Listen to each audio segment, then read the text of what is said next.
সমগ্রী ছাত্র জনতা আন্দোলনের শহীদদের স্মরণে তাদের আত্মার মাত্রা কামড়াচ্ছে আজকে এই বাংলাদেশ জাতীয়তাবাদী দল বিএনপি কর্তৃক আয়োজিত আজকের এই সভায় আমার স্নেহভাজন অত্র সংগ্রামী সভাপতি সবাই উপস্থিত আছেন। প্রধান অতিথি হিসাবে আমাদের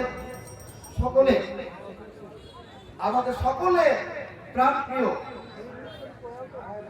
জনাব ব্যারিস্টার হাসান রাজী প্রধান, যার বিশেষণ সবাই দিচ্ছে, বিশেষণ দেওয়া আমাদের ঠিক হবে না, কারণ তার বিশেষণ শেষ নাই। আমি প্রধান অতিথিকে ওনার বিশেষণের যদি শেষ করতে চাই তাহলে এই মুহূর্তে কিন্তু বক্তব্য শেষ হয়ে যাবে। তার সাথে উপস্থিত আছে আমাদের উপজেলা বিএনপি সংগ্রামী নেতৃবৃন্দ এবং আমার শ্রদ্ধেয় বাবা, আমার শ্রদ্ধাভাজন ব্যক্তি